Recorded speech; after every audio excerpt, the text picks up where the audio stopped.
오늘이 7월 마지막 주일입니다. 우리 카나다에 사는 사람들은 보통 2주간에 주로 많이 바쁜 일정을 놓고 한 주 쉬시는 분들이 많다고 하는데, 척박한 이민생활 사는 우리 성도님들 이번 한 주 쉬실 수 있는지 모르겠습니다. 회복과 평강이 넘치는 한 주 되시길 주일 한번 축복합니다. 오늘 본문 말씀은요, 그런 휴가철 관점에서 보면 그렇게 적합한 말씀 아닌 것 같아요. 좀 살벌한 그런 내용이고 주제인데요. 우리 삶의 진리, 절대 진리 같은 그런 것들 두 가지를 말씀하시면서 오만하게 살지 않을 것에 대한 경고입니다. 먼저 삶에 대한 두 가지 진리, 피할래야 피할 수 없는 절대 진리 같은 건데요, 살펴보도록 하겠습니다. 첫 번째는 우리 인생은 잘 아시는 내용이에요. 누구나 동의하실 수밖에 없는 내용이고요. 우리 인생은 짧고 신속히 간다는 겁니다. 짧고 빠르게 지나간다. 우리 인생의 신속성입니다. 14절 말씀 보시니까, 너희 생명이 무엇이냐? 너희는 잠깐 보이다가 없어지는 안개니라. 그렇게 얘기하고 계세요. 안개 주로 아침에 끼는데, 새벽에 자욱해서 앞이 안 내려다, 앞이 안 찬치 앞이 내려다보지 못할지라도 낮에 해가 뜨면 그냥 순식간에 사라져버리는 게 뭐예요? 안개예요. 근데 우리 인생이 있다가 없어지는 안개와 같다, 이렇게 말씀하고 있어요. 그만큼 짧고 금방 지나가는 거다, 이렇게 표현하고 계십니다. 시편 90편에 보면 120세까지 산 모세가 또 그런 비슷한 말을 합니다. 이렇게 얘기해요. 우리의 연수가 70이요 강건하면 80이라도 그 연수의 자랑은 수고와 슬픔뿐이요 신속히 가니 우리가 날아가나이다.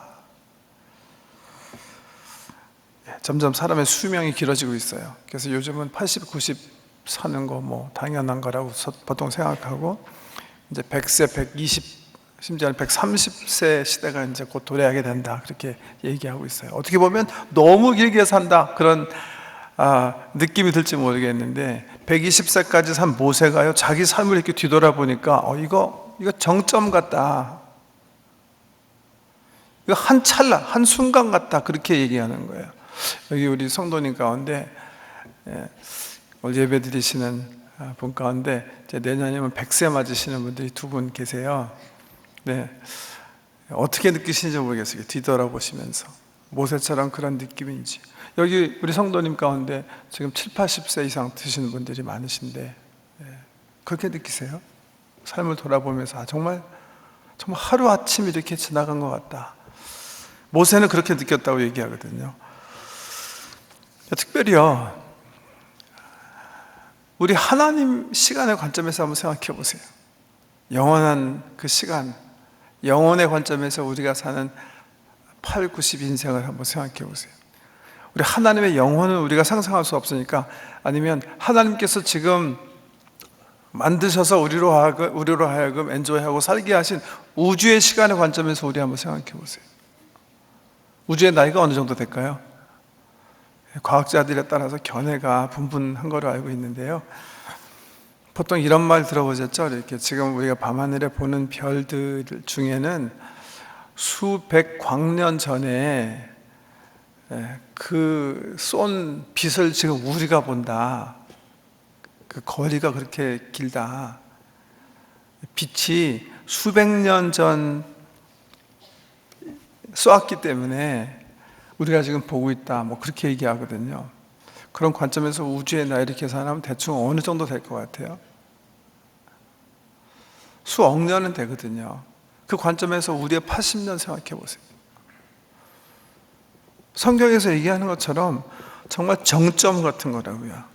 그래서 모세가 이렇게 노래합니다. 주의 목전에는 천년이 지나간 어제 같으며 밤의 한 순간 같을 뿐이니이다. 그들은 잠깐 자는 것 같으며 아침에 돋는 풀 같으니이다. 풀은 아침에 꽃이 피어 자라다가 저녁에는 시들어 마르나이다. 모세는 광야에서 많이 살아서 그런지 이제 광야에 피는 들꽃, 풀의 꽃 보고 얘기하는 거예요. 소재로 삼아서 아침에 사막에 풀이 이제 이슬 맞아가지고 예쁜 꽃을 피지만 강렬한 태양 속에 잠시 있다가 저녁이 되면 시들어 없어지는 것처럼 그 꽃의 모양을 보면서, 풀의 꽃의 모양을 보면서 우리 인생이 바로 저거와 같다. 우리 인생의 신속성, 제한성, 한계성, 피할래야 피할 수 없는 게 우리 삶의 우리 실존이에요, 이게. 그런가 하면 두 번째 절대 진리입니다. 삶의 불확실성이에요. 우리가 70, 80, 90까지 사는데 그게 평균 수명이라고 해서 그게 보장되는 삶입니까? 그렇지 않잖아요. 보장되면 좋겠는데 그게 아니잖아요. 내일 무슨 일이 일어날지 우리는 알 수 없는 거예요. 아니, 이 교당 문을 나가면서 우리에게 어떤 일이 닥칠지 아무도 예측할 수 없어요. 삶의 불확실성, 이게 우리 삶의 실존이거든요. 우리 삶에 항상 머물고 있는 거예요. 지난 주만 해도 우리 성도니까 가운데 한 분이 의사 방문했는데 갑자기 암 선고 받으셨거든요. 또요. 예측할 수 없는 일들이 이렇게 막 닥치는 거예요, 우리 삶에. 뜻하지 않는 병 선고를 받을 수도 있고, 그래서 하나님 나라의 다른 분들보다 먼저 내가 설 수 있고, 갑자기 막 환경적 재해가 일어나서 나뿐만이 아니라 함께하는 모든 사람들이 함께 주님 앞에 서게 될 수도 있고, 불의의 사고 때문에 정말 상상도 못했는데 오늘 밤에 내가 주님 앞에 설 수 있는 거예요. 그런 불확실성의 우리 삶은 진행되고 있는 것이다. 지난 주간에 어떤 기관에서 발표한 글을 보니까, 기사를 보니까 우리 카나다가 세계 국가 가운데 가장 살기 좋은 나라로 또 선정이 됐대요. 그래서 살기 좋은 나라 1순위에 카나다가 지난 어떤 기관에 의해서 선정이 됐는데요. 뭐 주거, 환경, 교육, 안전, 의료, 사회복지 등등 망라해서 이 세상에 있는 200여 나라를 견주어 봤을 때 카나다가 제일 살기 좋은 나라래요. 너무 살기 좋은 나라에 우리가 살고 있기 때문에 혹 사고 불감증에 걸리셨을지도 몰라요. 근데 우리 삶은 그렇지 않다는 거예요. 사실 생각해 보면 글쎄요, 경험을 전혀 안 하는 건 아니죠. 기억하세요? 2013년 12월 20일 2013년 12월 1년 한 7개월 정도 지났죠. 기억하시는 분 분명히 계실 거예요. 기억 못하시는 분들도 계실 거고, 기억하시는 분들은 왜 그러죠? 그 재해가 자기 집에 닥쳤기 때문에 그러셨을 거예요. 네. 2013년 12월 20일에 이 미국 북미 북쪽에 한파가 몰려왔어요. 사실은 기압골 영향으로 맨 처음에는 진눈깨비가 내렸고, 진눈깨비와 동시에 2013년 12월 20일에 기온이 그냥 뚝 떨어져 버렸어요. 그래서 토론토가 특별히 막 얼어붙게 돼서 사고가 발생하기 시작했는데, 나무들이 그 아이스 팔렛 얼음 무게를 이기지 못해가지고 쓰러지기 시작했어요. 쓰러지면서 혼자 쓰러지면 좋은데 전선줄을 치기 시작했어요. 그러니까 그날부터 시작해서 우리 토론토에 28만 가구가 전기를 공급받지 못했어요. 날씨는 점점 추워지는데, 특별히 노스욕, 또 다운타운 지역에 온타리오 하이드로원인가요? 열심히 복구 작업을 하고 다른 주에서 사람들을 불러다가 공사 시작했지만, 대부분의 가정들, 제가 알기로 한 18만 가정이 한 2, 3일 정도 정전 상태에서 회복됐고, 근데 크리스마스 지나가기 시작하면서 계속 공사가 지연되기 시작하고, 열심히 노력해도 워낙 크게 정전이 된 지역들은 크리스마스 훨씬 지나서 새해 거의 맞이할 때까지 10일 동안 전기가 나가가지고 암흑 속에서 피신해서 살았던, 저는 맨 처음에 우리 토론토 뭐 정전돼서 지금 뭐 이렇게 우리 성도님들 가운데 집에서 살 수 없기 때문에 교회 문을 여는 게 좋겠습니다. 그래서 물론이죠. 저는 들었을 때는 별로 대수롭지 않게 생각했어요. 집에 전기가 나가면 그래, 그렇겠다, 되게 좋겠다. 그냥 막 종이 떼고 막 그 난로 가지고 사셔야 되겠구나, 뭐 이렇게 간단하게 생각했는데요. 얼마 시간이 지나자 저도 몰랐었는데 저희 장인께서 자기 집에 지금 전기 안 들어오기 때문에 피신 오셔야 되겠다. 제 아이들이 이제 장인 모시러 가서 모시고 왔어요. 한동안 저희 집에 같이 사시다가 이제 전기가 들어왔다는 소식이 전해져서 저희 아이가 또 다시 저희 아버님 모시고 이제 집에 방문하게 되는데, 저는요 직접적인 경험하지 못했어요. 10일 동안 전기가 안 들어온 집의 상태가 어떤지 저는 몰랐어요. 제 아이들이 할아버지 모시고 댁에 가서 전기 넣고 살 수 있도록 이렇게 준비하는 동안에 저희 아이들이 그것을, 아이들도 몰랐죠. 그 집 속에 들어가서 경험한 걸 제가 들으면서 이게 대단한 거구나, 이게 정말 큰일이구나 제가 알았어요. 제 아이들 표현이, 집에 들어갔더니 밖에 있는 것보다 더 춥더래요. 냉장고보다 훨씬 춥더래요. 집이 꼭 이렇게 막 뭐가 나올 것 같이 한 열흘 동안 전기가 공급되지 않고 추운 겨울에 그냥 집이 방치되어 있었는데, 들어가 보니까 정말 죽음이 이렇게 깃들여 있는 그런 집 같더래요. 제가 그거 들으면서 그럴 수 있겠다, 그럴 수 있겠다. 그 순간 생각나는 영화가 하나 있었어요. 영화 The Day After Tomorrow라는 영화예요. 보신 분 계세요? The Day After Tomorrow. 저는 그 영화를 3번 봤어요. 3번.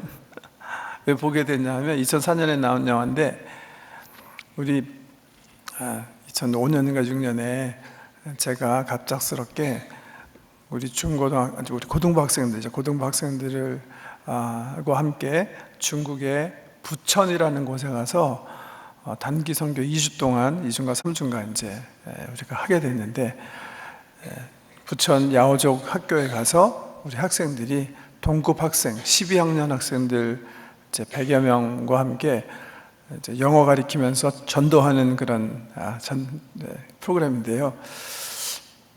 그 팀에서 우리 젊은이들이 The Day After Tomorrow라는 영화를 중국에 가서 상영하고, 그 비디오를 가지고 학생들과 그 영화를 보게 한 다음에 삶에 대해서 나누고, 그리고 전도를 할 수 있는 기회를 얻을 수가 있겠다, 그런 전략이 이제 제출이 돼서 영화를 한번 봤어요. 그랬더니 정말 그럴 수 있는 영화다 생각해서 여기서 한번 보고, 중국 가서 부천만이 아니라 우리가 선교하는 그 대화, 두 양 학교에 가서 그 영화를 보여주면서 아이들과 이렇게 삶에 대해서 얘기하고 자연스럽게 복음을 나눈 그런 영화인데요. 꽤 유명한 영화예요. 우리 젊은이들은 많이 본 영화인데, 어떤 영화냐면, 영화 내용에 따르면 지구 북방부에 한냉정선이 형성이 되는 거예요. 그래가지고서는 미국이랑 카나다를 치는 건데, 그러니까 우리가 보통 익스트림 웨더 많이 얘기하지 않습니까? 극한이 찾아오는 거예요. 그래가지고 뉴욕이나 토론토시 이런 시가 영하 90도로 내려가는 거예요. 그래서 실질적인 New Ice Age, 이 북미 땅에 신빙하기가 형성된다는 얘기예요. 어떤 학자가 얘기한 거를 근거로 해서 익스트림 웨더에 대한 워닝을 하기 위해서 할리우드가 만든 영화인데, 그 영화 촬영지가 거의 몬트리올과 토론토예요. 그 영화 보면 갑자기 막 익스트림 웨더, 한파가 몰아닥쳐가지고 온도가 팍 떨어지니까 그냥 날아가던 헬리콥터가 그냥 얼어버려요. 그래갖고 그냥 추락하는 거예요. 펄럭이던 깃발이 그냥 얼어붙어요. 모든 활동에 그냥 다 얼어붙는 거예요. 오늘 한라대 안 가고 예배 드리시는 이 더운 날에 예배하러 오신 분을 위해서 제가 서늘하게 하기 위해서 이 클립을 준비했으니까 한번 시원하게 보세요. 예? 첫 번째 클립은 헬리콥터가 이제 프리징 되는 거고, 두 번째는 주인공이 그 막 찾아오는 한파를 막 피해서 막 이렇게 막 도망가고 막 도서관에 들어가고 도서관에 있는 책을 막 벽난로에 떼는 거예요. 불도 안 떼지는 거예요. 너무 추우니까. 예? 한번 보세요. 이제 시원하게. 예. 실질적으로 이런 빙하기가 찾아올 수 있을까? 뭐 일부 그럴 수 있을까? 정말 큰일이잖아요. 저런 경우면 2013년 12월 뭐 한파가 찾아와서 일부가 전기 잊어버리고 딴집 가서 살면 되고, 뭐 교회 오시면 되고, 또 친구 집에 가서 살았으면 되는데, 정말 북미 전체에 한파가 몰려면 어떻게 될까? 근데 온도가 막, 여기 영하의 가상이 영하 80, 90도인데요 영하 한 4, 50도 떨어져 가지고 정말 전기회사에서 전기 공급 중단되고 물 중단되고 파이프 다 터지고, 북미만 그렇게 되면 북미 어떻게 될까? 예, 정말 무서운 일이죠. 우리가 보통 뭐 extreme weather 그래가지고 지금 우리 CO2 배출량이 점점 늘어나고 있어서 정말 앞으로 향후 20, 30년 동안 지구가 extreme weather 경험하게 될 것이다. 그거 뭐 모든 국가 정상들이나 학자들이 얘기하는 얘기인데요. 정말 이런 끔찍한 일이 벌어질 수 있을까?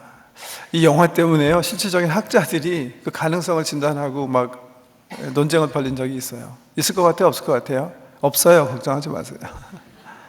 It is possible but not probable.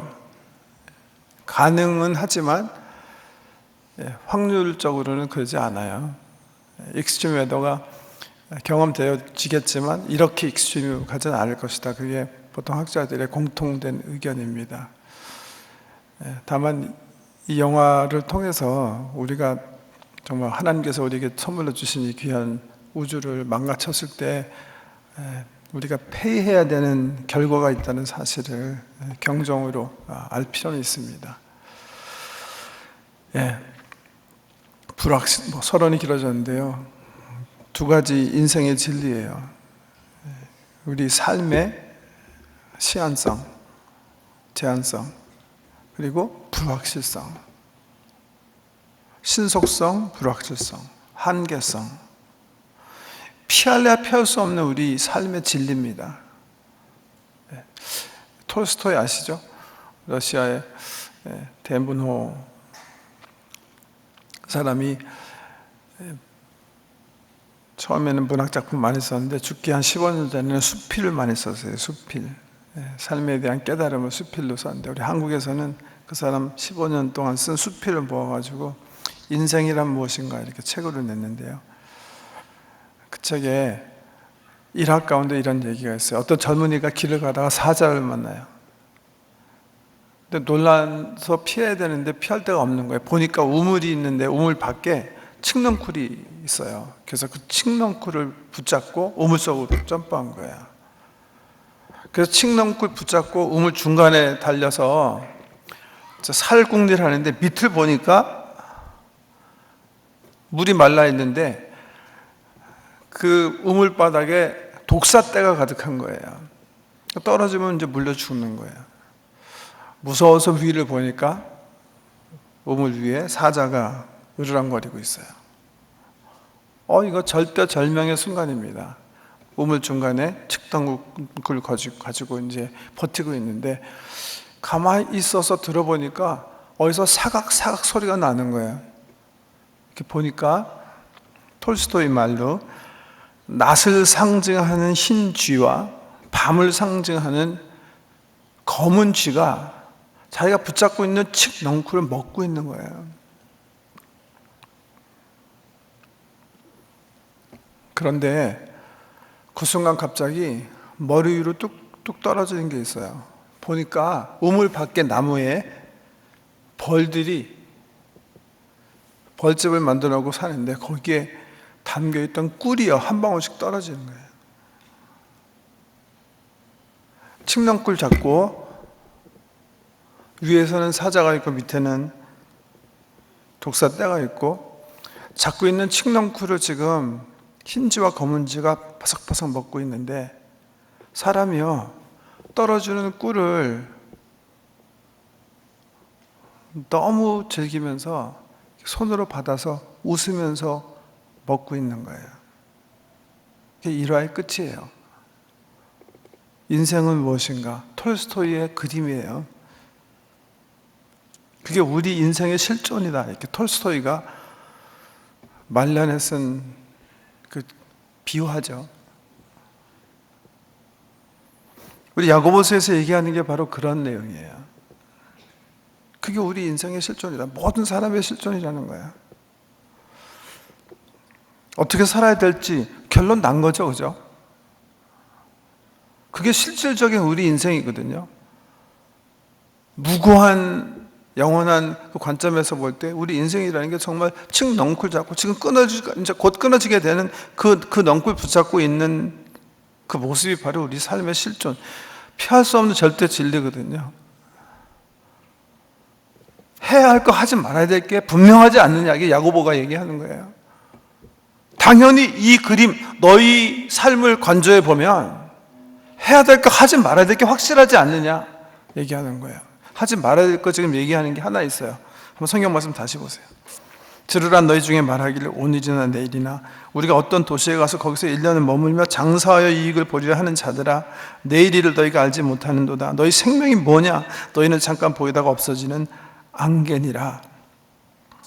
너희가 도리어 말하기를 주의 뜻이면 우리가 살기도 하고 이것이나 저것을 하리라 할 것이거늘 이제도 너희가 허탄한 자랑을 하니 그러한 자랑은 다 악한 것이라. 뭐 하지 말라는 거죠? 허탄한 자랑하지 말아라, 이렇게 마지막에 얘기하고 계시죠. 제가 성경을 번역할 수 있었다면 저는 이거 허탄한 자랑 이렇게 번역하지 않고 허탄한 자신감 이렇게 번역했을 것 같아요.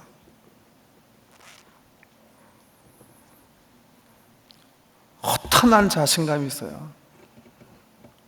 어떤 자신감이에요? 내 삶이 내 계획대로, 내 능력대로 될 거라는 자신감이에요. 정말 그렇지 않는데 삶이라는 건, 삶의 실존은 확실한데 그 실존을 이해하지 못하고 내 삶은 내 거니까 내 마음대로 내 능력에 기반을 두고 경영할 수 있다 생각하는 자신감이 있어요. 그런 자신감 가지고 살아가는 인생들이 있어요. 그것을 야고보서가 얘기하는 거예요. 허탄한 자신감이다. Promiscuousness 영어죠. 오만함입니다. 오만함. 그런 자신감 가지지 말라는 거예요. 이 말씀 오해하시면 안 돼요. 들으라 너희 중에 말하기를 오늘이나 내일이나 우리가 어떤 도시에 가서 거기서 1년을 머물며 장사의 이익을 보리라 하는 자들아. 계획하지 말라는 거예요. 계획하지 말라는 거 아니에요. 성경은 특별히 잠언서에서 계획의 중요성을 얘기해요. 우리 예수님도 계획의 중요성을 얘기하셨죠. 집 짓는 사람들이 집 짓기 전에 비용을 계산하지 않고 집 짓기 시작한다면 그건 어리석은 거다. 계획하는 거 굉장히 중요한 거예요. 계획하지 말라는 얘기 아니에요. 또 장사에서 이익 남기지 말아라, 그것도 아니에요. 장사는 이익 남기려고 하는 건데 뭐 하지 말라는 거예요? 하나님 없이 헛된 자신감 가지고 살지 말라는 거예요. 왜? 그러다가 뭐 정말 후회하니까. 하라는 거 있어요. 15절에 보면 너희가 도리어 말하기를 주의 뜻이면 우리가 살기도 하고 이것이나 저것을 하리라 할 것이거늘. 이렇게 말하면서 살아야 되는 거가 너희가 해야 될 거다. 주님 계획 속에 있으면, 주님 뜻이면 내가 살기도 하고 이것도 하고 저것도 하겠습니다. 이런 고백을 가지고 살아라, 이렇게 우리에게 말씀하고 계세요. 어떤 분은 또 이 말씀은 너무나 또 막 그 말씀 그대로 살기 위해서 그냥 말만 하면 주님의 뜻이면 말만, 그런 분 계세요. 내일 식사할까요? 주님의 뜻이면요. 다음 주일에 시간 있으면 한번 만나서 좀 대화 나눌까요? 주님의 뜻이면 하겠습니다. 저는 그런 분 보면 소화가 잘 안 돼요. 왜 꼭 그런 분 계세요? 이렇게 뭐 항상 기도하라, 쉬지 말고 기도하라 생각 계속 중얼중얼 기도하시면서 뭐 성경 말씀 그렇게 이해하시면 안 됩니다. 정말 이거 이렇게 말하라고 그래서요, 말끝마다 이 주님의 뜻이면 이런 붙이면 이게 정말 주님 뜻대로 사는 거다, 그렇게 착각하시면 안 됩니다. 이게 무슨 말입니까? 저는 이 톨스토이가 보여주는 우리 실존의 모습 속에 그냥 대답이 있다고 생각해요. 위에는 사자 있고 밑에는 독사 있고 지금 끊어진 줄 잡고 지금 있어요. 어떻게 살아가야 되는 거예요, 우리 인생이? 첫째, 주님께서 내민 손을 잡고 살아야 되는 거예요. 구원의 손길을 붙잡는 거예요. 주님께서 살려주시기 위해서 십자가에서 구원의 손길을 우리한테 주시잖아요. 이제 놓고 빨리 잡아야 되는 거예요. 그분 안에 살라는 거예요. 그분 안에. 하나님 안에 사는 거예요. 하나님 은혜 가운데 산다는 거죠. 다른 말 하는 거 아니에요. 톨스토이 아까 얘기했는데요. 인생이란 무엇인가. 그 책이 어떻게 구성되어 있냐면 우리 매일매일 이렇게 조금씩 읽어나가는 교양서적 같이 여러 가지 토픽 이렇게 쓰여진 책이거든요. 근데 그 책을 읽어보면 톨스토이가 말이죠. 인생을 이렇게 우물 속에서 이렇게 이제 곧 끊어질 줄 잡고 지금 버티게 하는 모습으로 표현하면서 책 전체 읽어보면 두 가지 계속 반복해서 강조하는 게 있어요. 이런 인생이기 때문에 우리가 해야 될 게 있다. 딱 두 가지예요. 자기 말하는 거 아니에요, 사실은. 예수님이 하신 말씀 하는 거예요. 어느 날 율법사가 예수님께 와서 물어요. 예수님, 우리 인생을 향하신 하나님의 뜻이 뭡니까? 뭐가 성경에 나와 있는 가장 중요한 명령입니까? 그때 우리 예수님께서 율법사에게 대답하세요. 두 가지인데 첫째는 이거다. 이스라엘아 들으라. 주 여호와 하나님은 한 분 여호와시니 너희가 마음을 다하고 뜻을 다하고 성품을 다하여 그 하나님을 사랑하라 하신 것이요. 둘째는 그와 같으니 내 이웃을 내 몸과 같이 사랑하라 하신 것이다. 주님 말이 맞습니다. 그게 성경에서 얘기하신 두 굉장히 가장 중요한 명령입니다. 주님 뭐라고 하세요? 가서 그렇게 살아라. 근데 톨스토이가 얘기하는 것도 똑같아요. 방대한 1200페이지나 되는 큰 책인데요. 그 책에서 얘기하는 게 딱 두 가지예요. 우리 인생의 실존이 바로 이런 모습이니까 짧은 인생 사는 어간에 하나님 사랑하라는 거예요. 하나님께서 원하시는 대로 사랑하며 살라는 거예요. 그 다예요, 그게요. 그게 오늘 야고보에서 주신 메시지예요. 주님의 은혜 가운데 살라는 거예요. 주님과 관계 맺고 주님 말씀대로 살고 주님 원하시는 대로 사랑하며 살되 영원한 생명의 주인 되시는 주님 손 붙잡고 살아가라는 거예요. 그 아는데도 말씀을 들었는데도 그렇게 살지 않으면 그게 바로 죄다 그렇게 얘기하는 거예요.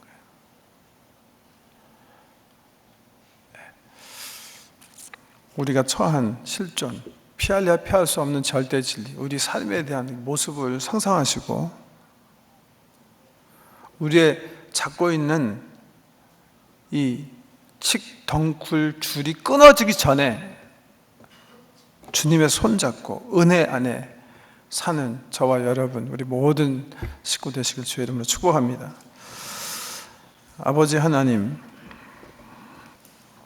죄와 허물로 죽을 수밖에 없는 음부 구렁텅이로 떨어질 수밖에 없는 우리 인생들인데 예수 그리스도의 사랑의 손을 내밀어 영원한 생명을 약속해 주시니 너무 감사합니다.